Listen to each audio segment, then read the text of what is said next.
the planets of the demigods, but my devotees ultimately reach my supreme. Thank you. Who else wants? Who didn't get chance? Chinmay, yes. Yes.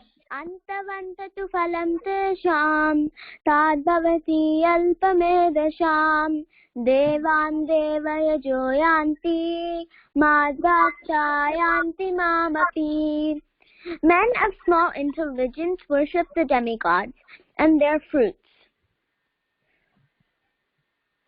And their fruits are limited and temporary. Those who worship the demigods go to their planet of the demigods.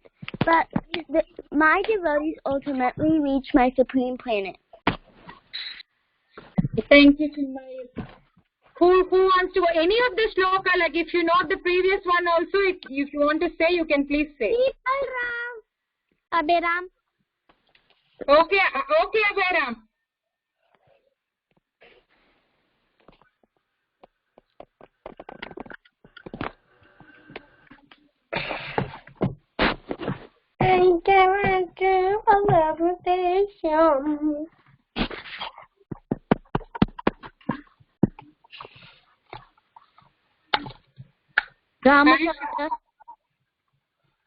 Ramachandra, you got a chance. Is Haridas there? I see him. Haridas? Mataji, I can't see the screen. You can't see the screen? Are you all able to see the screen? Now we can. We can. See Balram. Balram, you got a chance, so let Prahalad go. Prahalad didn't get a chance, right? Antavattu phalam tesham tadbhavati alpamedasham devan devaya joyanti madbhakta yanti mamapi.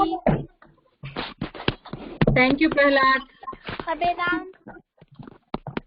Abhiram, yes, go ahead. Antavattu phalam tesham tadbhavati alpamedasham devan devaya joyanti madbhakta yanti mamapi. Very nice. Thank you, Abhiram. Sai, you didn't get a chance? No, I didn't get a chance. Okay, go ahead. Antavattu phalam tesham tadbhavati alpamedasham devan devaya jyotyanti madbhaktayanti mamapi. Thank you. I see Haridas here. Are you there? He didn't get chance. Haridas, are you able to hear me? Anyways, I go. Maybe he's not able to hear. So all of you got a chance.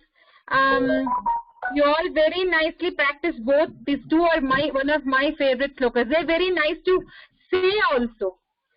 So you all learned very nicely. So today, last week, can you all switch off your videos, please? Thank you, and all of you mute. When I ask just one of you if you can talk, then there'll be no disturbance, okay? So last week I was not there on the call, but Mataji said she's in lesson 4 and she covered half of it. So today last week you all learned the order of universe and different planetary systems, right? Yeah, I saw you all were saying. Yeah, Mataji gave you nice assignment. You all were drawing something and sending, and that's so nice. Mataji engaged you so nicely. So today we will see from there. So it's very, very interesting and very important. So all of you please mute and we will see. Okay? So I think you all know the shloka. I'm not teaching you the shloka. But just, can any one of you read just the translation? If you know the shloka, you can very well read also. Say also. For the soul, there is Who is saying? You have to tell me the name and then start. Nandini, Ashutosh. Nandini. Okay, see, we have many shlokas like that, so I'll give chance to all of you, okay? So first name is Ashutosh. Go ahead. Najayate me teva kadachinnayam bhutvalbhaviti na bhuyaha ajanitya sasvatoyam purano na hanyate hanyamane sharire. Did I see the translation? Yes. For the soul there is never birth nor death, nor having once been, does ever cease to be. He is unborn, eternal, ever existing, undying, and primeval. Namdini. He is not slain. Oh. He is not slain when the body is slain. Yes. Nandini, you next there is one more shloka, so you can read that. We are not learning shlokas. It's just for an understanding. I kept this slide, okay? So please mute. So please mute. And then see now Krishna is saying in Bhagavad Gita the qualities of the soul. So he's saying soul has no birth, soul has no death, soul cannot die even if the body dies, and soul is the primeval. So it's the first thing, it's undying, it is always there. So my question to you all is, so do we all have soul, or do we have something different in each of us? We all have souls. We all have souls. We all have. Yes, we have souls. We have souls. And when Krishna said the qualities of that soul, so are these qualities there for every soul, or there are millions and trillions of souls, animals, birds, trees, everything, every living being from the tiny microscopic organism to the gigantic huge organisms, animals, humans, everything has a soul. So is Krishna talking about a common soul, or is he talking about each soul has different qualities? Common souls. Common, right, Elizabeth? All these properties apply to soul, be it any soul, right? Mm-hmm. Yes. Right. So now my question is, when soul has all these qualities and when we all have soul, so when soul is, then we all have soul and soul have these qualities, but then why are we different? Why do we have different natures? We should be same, right? Because we suffer karma. The body is different. The body is different from the soul. Yeah. Body is different from the body. Yeah, see, I'm looking for one answer. So you said body is different. We got based on our karma. Based on karma. Yes. We suffer our karma. Yeah, you're saying based on karma. Okay, we suffer, that's okay, but I'm saying our nature, what is dictating our nature? Like some of us are, like we get angry very quickly, some of us don't get angry, some of us have some temptations towards some food. So we have different natures. Yes. Yeah, right? None of us are same. Do you agree? Yes. Yeah. So I was just deeply thinking, when soul is same and that soul is in our body, we all have to be same. So there is something that is dictating us. There is something that is making us behave in certain way. Each of us, right? Yes. Yeah, Ramachandra is acting differently. Abhay Ram is different. Ashutosh is different. And I agree with you all. Yes, based on our karma, our bodies are different. We are born in certain places and certain circumstances based on our karma. But let's see what is that one thing that is dictating all our natures to be different. Okay? Yes. So, who wants to read? Nandini, you can read this shloka.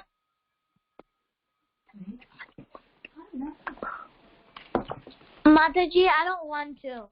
You don't want to go? Okay, who wants to go with this shloka? Ramachandra. Okay, Ramachandra, go ahead.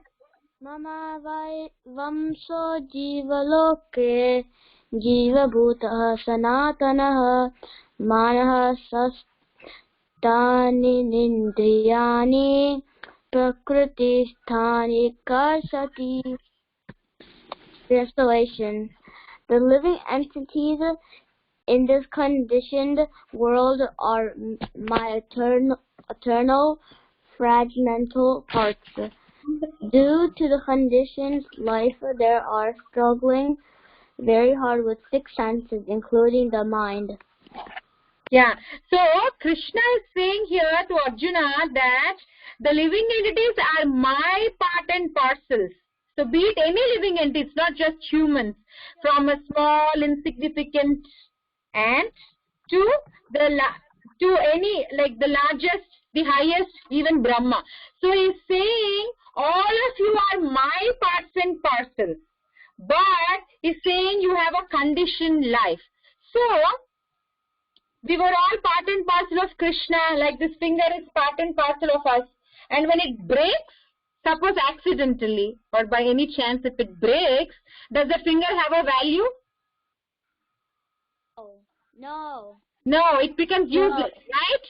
Yes, yes. So Krishna is saying you're all my parts and parcels, and then you got separated from me. And then you became separated. So let's see what is happening after we got separated. So now we spoke till now that Krishna spoke about soul qualities, but when the soul is there in our body, we are discussing about why we have different natures. Now we are looking an answer for it. So we went back and we saw what Krishna is saying to Arjuna. Arjuna, he's saying that you all belong to me. Can you all please mute? So Krishna is saying you are all my parts and parcels, and you got separated. So let's see what happened. Oh, why is it not moving? Just give me a minute. My thing got stuck. Oh, Krishna. Yeah.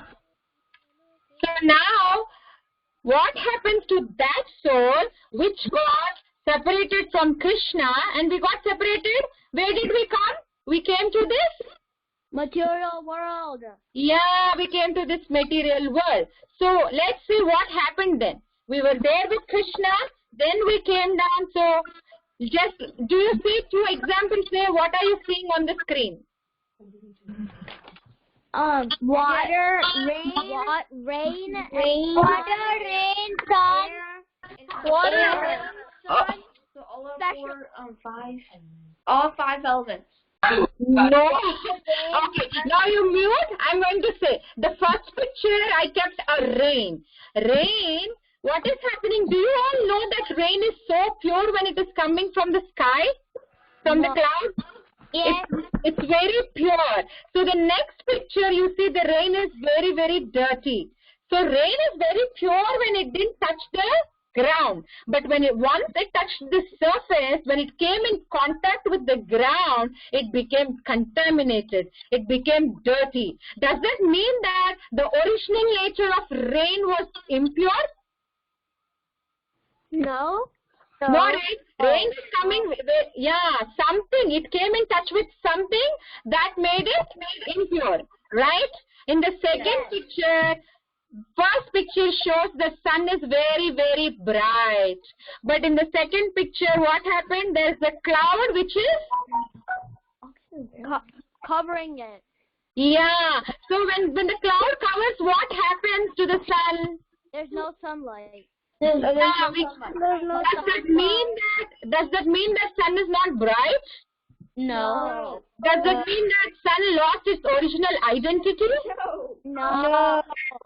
So sun is covered by the cloud, and rain became dirty when it came in touch with the dirt. So but the real identity of the rain and sun are different, right? Yes. Yes. So like that, we as a soul were very pure when we were with Krishna, but just because we came into this material world, we are also contaminated. We are also pure, but we got contaminated. Now let's see what happened. What?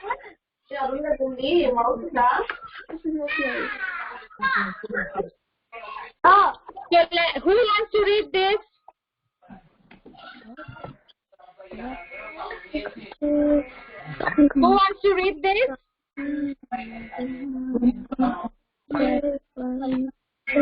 Nobody wants to try? Ramachandra. Is anybody Is anybody saying their name other than Ramachandra and one more name? Who is that? Mataji, can I say the translation? Who is that? Nandini. Nandini, you can say the translation. And anybody wants to read the sloka?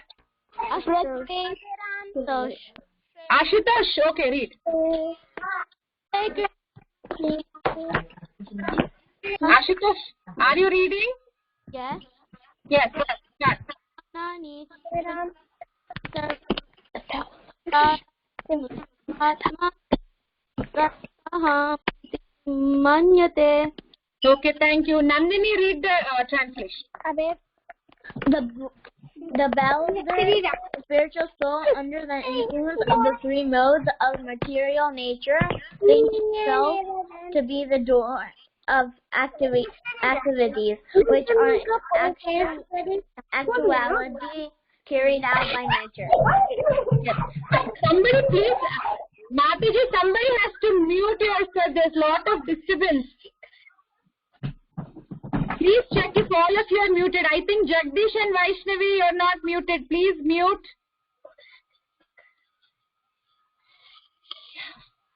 Yes. So, what is Krishna saying here now? Again, now he's saying. So, we all were with Krishna, and then we got separated. We came in touch with this material nature, and then we got contaminated. So how we got contaminated? Now comes the real thing. Like we were talking about how we had different natures. We are having different natures because we are contaminated with the three modes. These three modes are making us act differently. If you fall in one category, you act in a different way. If you fall in the third category, you fall in a different way. So these three modes are dictating us to act in a particular way. That's why we all are acting differently. So that's what Krishna is mentioning. Under the influence of three modes of nature, we think, we act, and what we started thinking we are great. We started thinking we do everything. So let's see what are those three modes. Now we understand. Yeah? I know the three modes. Goodness, passion, and ignorance. Next, I was about to ask. So may I ask? I was about to ask one of you. So now we came to know that there are something called as three modes, and those three modes are dictating us. And as you said, so what are those three modes? Can you all say? Goodness, passion, and ignorance. Yeah, goodness, passion, and ignorance. You're all very good. You know everything. So next, let's see. So now let us see in brief, not in detail. We'll just see in brief. So if at all your mom made gulab jamuns, you know that your mom made gulab jamuns, but you have your homework.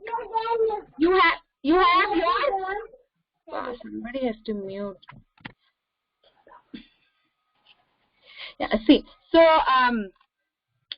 so your mom made gulab jamuns. You know that forget about gulab jamun. If you don't like gulab jamun, maybe something which you like. So your mom made something, but you have tons and loads of homework to be done. But you know, if you fall in mode of ignorance, how do you react? Let's see three scenarios. If you are in mode of goodness, if you are in mode of ignorance, if you are in mode of passion, let's take this gulab jamun example. I am assuming that all of you like gulab jamun, so that is why I took the example of gulab jamun. Mataji, I don't like gulab jamun. Who is that? Ramachandra. Okay, Ramachandra. You like cake? A little, yeah. Okay, so Mataji, you I just don't think. like gulab jamun. Okay, then you can think whatever you like. Cake, gulab jamun. If you don't like sweets, whatever is your favorite. Okay. But just for an example, I told gulab jamun. Okay. So suppose your mom made one of your favorite dish, but you have bunches of homeworks to do. Then if you are in mode of ignorance, you know what mode of ignorance people do? They just do the action. They just do it. They don't, they are in like illusion. They don't think. There is no concept of thinking. They just do it. So you know what a person in ignorance will do? He doesn't care about his homework. He doesn't care about what his teacher is going to say, what his mama is going to say. He'll just go grab, eat, and then he forgets about his responsibilities. Can you tell me one action of people in mode of ignorance? Just one action. Who wants to try? Ramachandra. Let's see if anybody else wants to try Ramachandra. Because Ramachandra, Nandini, Ashutosh are the own. Pranav? Yes, Yes, go ahead. if you were just about to play, but you were to practice some music, and you didn't care about practicing music and just played, and then forgot about your music, that would be in the mode of ignorance. Yeah, yes. Okay. Now all of you will get a chance. Now let's see the next mode. Okay. So if a person is in mode of passion, we said if you are in mode of ignorance, there is only action. Okay. So mode of ignorance, people are always in illusion. They know smoking is bad, but they smoke. They know drinking is bad, but they drink. They know watching video games without doing our duties is bad, but they still do it. A cancer patient knows that sugar is bad, but still she eats it. A diabetic patient knows what we know, but we don't think about it. So ignorant people are always in illusion. They think whatever they do is correct. Now what comes to the mode of passion is they're always having lot of desires. They want to, suppose a student, he always wants to be the first, passionate, he works hard. If he's an industrialist, he wants to earn, become the topmost. If he's a politician, he wants to always win. So they're filled with desires. So are desires bad? We should have desires, but mode of passionate people, they will somehow achieve it. It need not be in a correct method. It need not be like in a sattvic way. It need not be with rules and regulations. They just want to reach their goal. They're just passionate about achieving what they want to achieve. So they do the action, but they don't have a reflection. They don't think. Like if I suppose a politician is there, he just wants to win. He doesn't care about consequences after winning. He doesn't care about the poor people. Or if there are any riots during the elections, he doesn't care about it. He, by hook or by crook, he just wants to win. He just wants to achieve. Like suppose a man wants to earn lot of money, he doesn't care about his family. All he wants to do is earn. He doesn't think my family is getting hurt, my family has some emotional needs. So passionate people are always very passionate about achieving their goals, not necessarily in a regulative way. So that is mode of passion. So if a child is in mode of passion and he wants to eat gulab jamun or his favorite dish, what he does, he wants to finish his work, but he doesn't, he doesn't follow any rules, like systematically writing it neatly or, one after the other. He doesn't follow, but he just wants to achieve. He doesn't want to think about his family is getting, or if his brothers have some, if his sisters have some. He doesn't care about all that. He wants to finish and he wants to eat. So that is the mode of passion. Ignorance is they just do action. Second person mode of passion is they do action but without thinking, no reflection. Now comes mode of goodness. So what will a boy in mode of goodness do? What do you think? Can anybody tell me? Somebody does something good. Does their homework good and gets the award Put a lot of attention on it. eating gulab jamuns. Who said that? Who said that? Answer.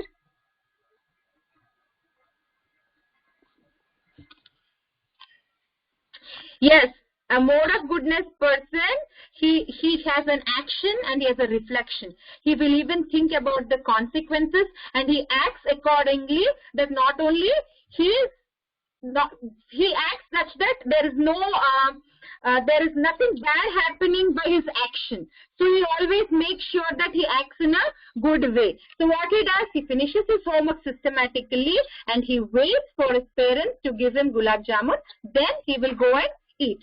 So that is how a person in mode of goodness do. Like now in mode of goodness, we can take an example of people who want to do something to the poor people, or the philanthropy works they do. They some go to the slum and they try to clean up the slummy areas. They try to teach the poor people. Suppose if there is a doctor, he wants to treat the patients, poor patients without money, and suppose there is a good politician, he wants to help somebody in need. So they're always helping, trying to do good. But the problem with this is, you might think, okay, being good is very good, so what is the problem of this?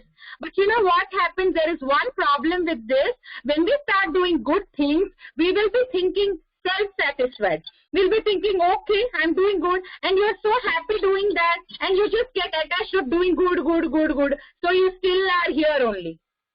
Suppose you give 100 rupees to a beggar because he's begging. What is the guarantee that the beggar is using the money properly? So helping is not bad, but you have to make sure that help will help not only his body, but even his soul. So I saw a beggar one day, okay. What he did, I gave him some money. You know what he did? He went to a stop without buying food. He said he's hungry, but without buying food, he got a drink. He got an alcohol and he was drinking. So I went and I really got mad. My friend got very mad. And she was just asking him, he was arguing with us. So from that day, I stopped giving money to beggars. Rather, I will say, if you are hungry, you just come. I'll take you to some hotel, whatever you want, you can eat. But no beggar accepts for that. They say we want money. So helping also, you think like, oh, I'm helping so many people. You have a feel-good policy, you feel good. And you are just doing that. Rather than that, now see in this coronavirus crisis, ISKCON, Annamrita, they're distributing food, they're distributing prasad. So eating that, everybody gets benefited. So we have to make sure that our health not only just meet their bodily needs, but it also should meet their spiritual needs. That is the higher level of health. So we get even stuck with the good works we does. We pat our back. We think, I'm doing good. So that because of that, we still get stuck in this material world. That's why Krishna is saying these three modes are dictating us. But apart, like ignorance is very bad, passion is bad, but mode of goodness is at least good. Because Prabhupada said, like, if you have to become a devotee, you should come to mode of goodness platform. If you don't step on that, like there are steps from ignorance, you have to go to passion. From passion, you have to go to goodness. And using that goodness step, you have to step on that, and then you can use that step to reach Krishna. So that is the first step to go and reach our goal, go back to our Godhead. So coming to mode of goodness is very important, but you should not just get stuck there. That is important. So now we'll see one last example, current situation. So you all know about the coronavirus? Yes, Mataji. So what is happening with coronavirus? People are breaking down. How many of you are getting so scared of coronavirus? Jagannath? Are you scared? Oh, you're getting... Did you all get some masks? Yes. No, some of us don't even have masks, right? Masks are not available, right? Yes, Mataji. Even the doctors are not getting masks. So why are we wearing masks? To protect ourselves. Protect ourselves. So we don't touch our mouth and nose. That's where the coronavirus. So what will happen if who is that? Nandini, I was gonna say all you have to do is just chant the holy names of the Lord, so you can protect yourself. Yeah, but what you said is correct, but I'm just asking about what will happen if you don't wear mask. You might get the coronavirus. Might get the COVID-19. You might get the coronavirus. Yeah, so there are consequences if you don't wear right mask. Like this morning I had an appointment and I went to the doctor. The doctor herself didn't have a proper mask. So I was seeing 3-4 varieties of masks in the hospital, like different varieties. And there is one mask, I forgot the name. So it was so different. For a layman, when I looked at it, it looked like so protective. It looked very different. So she was saying like this is the best mask. So in mask also there are different varieties of mask, and in mask also we have to check ourselves if we are wearing a correct mask which can protect us, right? So now we are also, if you forget about coronavirus, we are also wearing different masks. You know what masks we are wearing? We say that we are an Indian, I'm a boy, I'm a girl. What else do we say? I'm an adult. I'm a child. Yeah, I'm a doctor. I'm fair. I'm dark. Right? I'm a devotee. Yeah, I'm studious. Right? Yes. So we are wearing different masks in our life every single day since we are born, right? We are trying to mask ourselves with different identities. But we have to question ourselves if we are wearing the correct mask. Correct mask is what? Our correct identity. So what is our correct identity? To be the servant of the servant of the servant of the servant of the Lord. Yeah. So as we said, our original identity, the soul was when it was with Krishna. The soul is like always servant of Krishna. But now we came down, we are thinking we are the leaders, we are the masters, right? So just like we wear mask for coronavirus, the correct mask, we should also wear a correct mask. Unless and until we wear the mask of being servant of Krishna, do you think we can go back to Krishna? Do you think we can get out of these three material modes? Yes. Yes. Right? So we have to always check, and we have to always try, even if not coronavirus, we have to always keep this in mind, that we have to wear correct mask of thinking that we are the servant of Krishna. Yeah, now last example and then we'll end the call. So mode of ignorance, we all know Denikas's story, right? Familiar story we have been hearing.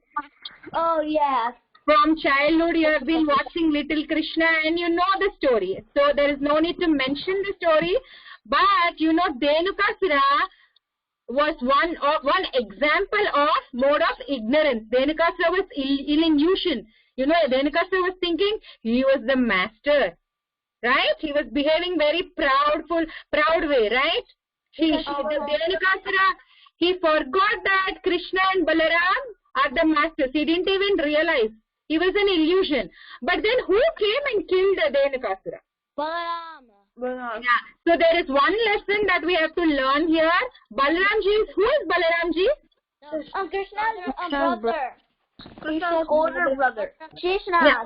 Yes, he is Krishna's older brother, but you know, Balaramji is the original guru. Now we have a lot of gurus, like all of your parents are aspiring for some guru, or already they took shelter from guru, and you all must be aspiring for a guru. So, Balaramji is the original guru. All the gurus are coming from him. So what happened? Balaramji came and killed Dhenukasura. So Dhenukasura is representing ignorance. So that means Guru, Balaramji, who is in the form of Guru, he came and he killed ignorance, Dhenukasura. So if we have to come out of the ignorance also, what we have to do is take shelter of Guru, listen to him, follow his instructions, then by his mercy, he is going to kick the ignorance in our heart, and then we are climbing the next step. Then we are going forward, we are not going down. Otherwise, how much ever good things you do in this material world, there is no climbing up. You're always staying here, again dying, again being born, again dying, again being born, but no going back to Krishna. Right? That's what we are learning in the first shloka, Brahma Bhuvana Loka. Even you go to the heavenly planet, you have to come down. But you have to break this, means you have to break the three material modes and then go. The first mode is, I took an example of Dhenukasura. So I hope you all have it clear without any confusion. It's 6 o'clock. Next week, tomorrow, Sita Priti Mataji will explain you more in more detailed way. Okay? Okay. Okay. So thank you all so much. I hope it's clear, right? No doubts, no questions. Mataji, I have a question. Who is that? Ramachandra. Yes. In the picture we saw of Dhenukasura, Mm-hmm. Krishna had Dhenukasura leg. No, behind you see there is Balaram. First Balaram is the one who keeps killing, right? Then Krishna also comes. We all saw the story. Yeah.